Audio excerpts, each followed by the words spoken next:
back with all that we were already carrying. But my words fell on deaf ears, and the mutinous crew only said that it would be cruel to leave these people, and crueler still to force them to leave their excess baggage behind. They all turned on me, the crew and all the friends they had made, promising them a flight out of their misery with all that they could carry. They told me how wicked and unfeeling I was as the airship sank lower and lower. Even as it touched the water and the hull began to sink beneath the surface, they were still taking on more and more people, and all that they could carry. As more of the hull was in the water, the airship moved even slower. Soon we would be out of fuel, and the balloon above us would cool, and the airship would sink beneath the waves, with all the people the greedy and mutinous crew had promised to save. One last time, I shouted at them to listen, that it was time to turn around, that we might bring the people back to the island, but we had to cast everything else over, or we would all drown, and our mission would sink with us beneath the flood.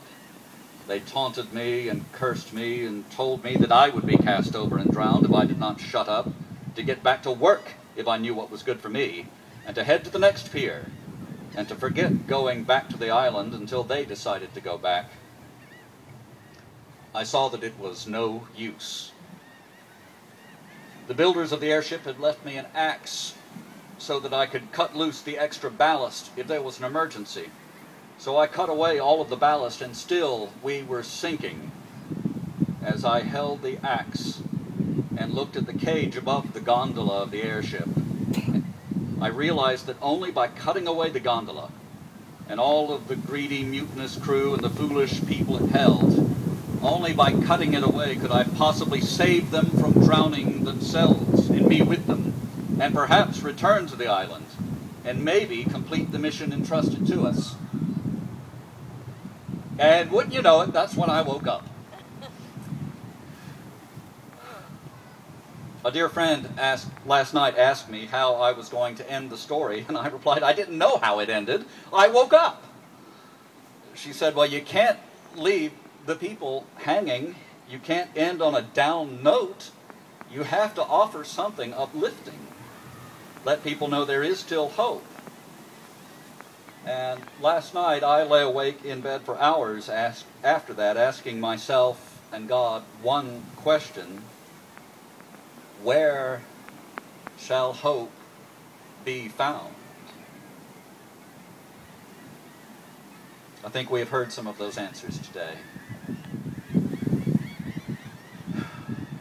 You have heard outlined here and elsewhere so many of the problems that America now faces in what historians might one day describe as the fall of this republic. We have shown that while common sense solutions abound, and even though there are good men and women with noble goals and proven ideas, powers at work, at home and abroad for generations have nearly met their goal of undoing all the blood, toil, sweat, tears, and prayers that have built this nation. Within the lifetimes of even the oldest among us attending today, perhaps within a span of a few years, perhaps within just a few months, we may see this shining city on a hill cast down in ruins. We may only be fighting the last political battles of a long retreat. I say to you as a certainty, as you have heard from the economist, as you have heard from the university professor, and as you have heard from our community workers, if we do not stand our ground, if we do not indeed advance and retake what has already been lost, then when the oldest among us have passed on to better things and a greater reward, we who are left will no longer have their wisdom, their prayers, their support, and in the elections ahead, their votes. The demographic waves of foreign invasion, of youth voters indoctrinated with a Marxist hatred of the American way, and the crushing debt of federal spending that can never be repaid, will finally wash over what Ronald Reagan called the last best hope of mankind. Where shall hope be found? I can tell you this. My hope, our hope, does not lie in the boardrooms of socialist foundations and think tanks. Our hope cannot lie in the newsrooms of progressive propagandists intent on only hiding the truth and spreading the strong delusions sent to them from above their pay grade. Our hope cannot lie in the schools and in the seminaries, where education has become indoctrination, where obedience is valued and reverence is scorned, where morality is made relative and where the ends justify the means. Our hope cannot lie in the halls of public institutions, where public workers have gathered in unions against the public interests and fancy themselves our rulers and not our servants. Our hope cannot lie in the war chests of politicians who tell us they will bring change for the better and always leave us with change for the worse. Our hope cannot even lie in the pulpits of the countless houses of worship across this nation, where so many pastors and priests and rabbis have forgotten righteousness and have not guarded their flocks against the wolves that will consume them or the rulers who grind the faces of the poor. Our hope cannot lie in Hollywood, in New York City, or in Washington, D.C. Our hope does not lie even in me or you or indeed the American people any longer. That's my opinion. I've been involved in one degree or another in all of these things that I've talked about, and I say that it is all vanity, vanity and vexation of spirit, a striving after the wind. How can we have hope in any of these institutions or the people, all of whom who have proven throughout all of my life inadequate to face and defeat the forces that seek to enslave the world? Even in the glory days of my youth, when my president was named Reagan, and it seemed morning in America again, I watched helplessly as they sought to bring him down, and then through the years as they gradually undid all the good he led us to accomplish.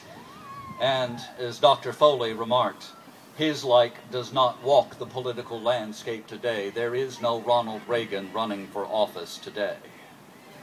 Amen. Even now, games of political brinksmanship are being played between the progressives and those conservatives who seem to have no heart to stand against them. We have just seen played out in a surreal scene in Washington, where they threatened the meager paychecks our wartime combat veterans and their families rely upon. They threatened these paychecks for the sake of aborting the unborn children of their constituents. What a horrifying, depraved, and degrading spectacle. You who have more gray hair than I, can you imagine what your grandparents would have thought of that? Can we imagine what the founders of this nation would have thought of that? Can you imagine what the founding generation thinks of America today, if they can look down and see us? Where shall hope be found? It is intended by our enemies at home and abroad that we not find hope. We are being ground down by debt, taxation, inflation, limitless war, unending assaults on morality and righteousness, acquiescence to radical Islam, indebtedness to China, the lead in human spaceflight to Russia, surrender to immigrant invasion, and the baleful eye of a self-styled political or ruling class that considers us a greater threat at home than those against whom they send our sons and daughters to fight, with rules of engagement that tie their hands and render our soldiers' lives cheap and victory impossible. So I speak to you today with hope exhausted. The people and institutions of this once great nation have failed. We are like a great tree that is still standing, with some green branches, but it is rotten through and through, and will fall when some great storm shakes its limbs again. Where shall hope be found? As you have heard today, we have one hope left, and that is hope in God the Father Almighty. Amen.